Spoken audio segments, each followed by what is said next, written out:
جب تک اچھائیوں کے پیغام کو عام نہیں کریں گے تب تک انقلاب نہیں آ سکتا.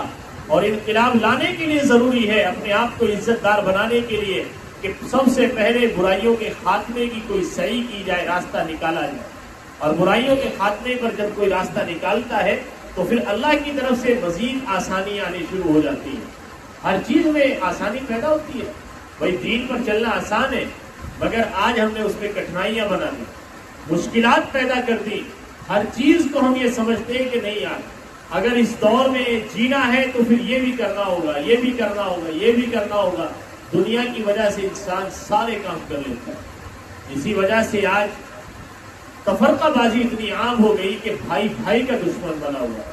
مٹھاس نہیں رہی زبانوں میں. ہماری زبانیں وہ ہیں کہ جو آج میٹھے الفاظ کو بھی کڑوا بنا کر کے پیش کرتی ہیں.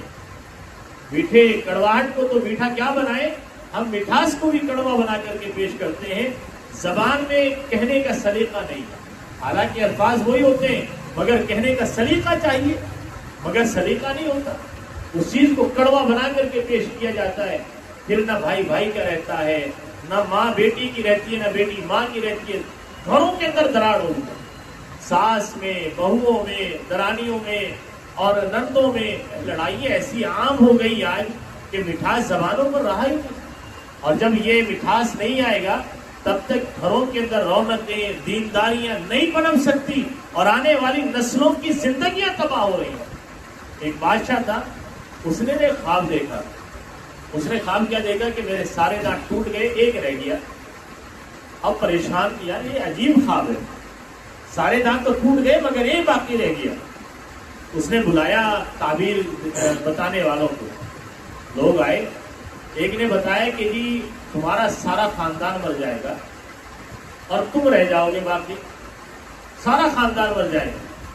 بادشاہ کو بہت غصہ آیا. اس نے کہا کہ جب سارا ہی مر جائے گا خاندان تو پھر میں ہی رہ کے کیا کروں گا، تو نے تو سبھی کو مار دیا، میری زندگی بچی تو اب میں دنیا میں رہ کے کیا کروں گا. اب وہ پریشان حال میں زندگی گزار ایسے ہی چلتا رہا بیچارہ.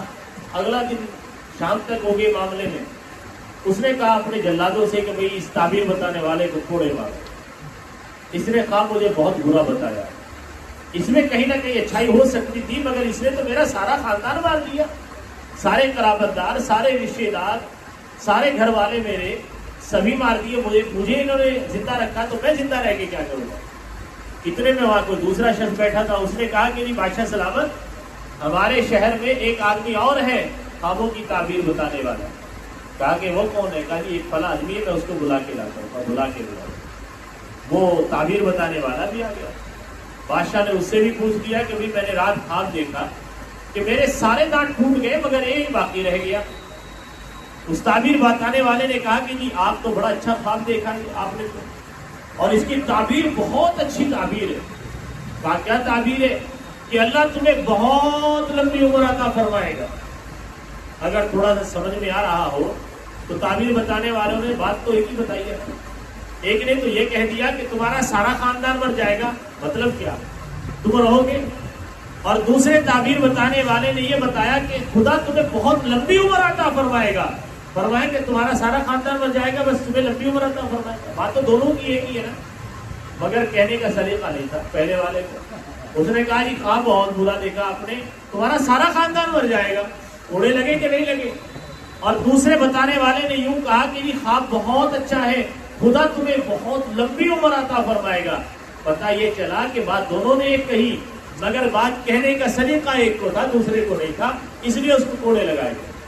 تو گھر میں بات تو ایک ہی کہی جاتی ہے مگر کہنے کے عورتوں کو سلیقے نہیں ہوتے.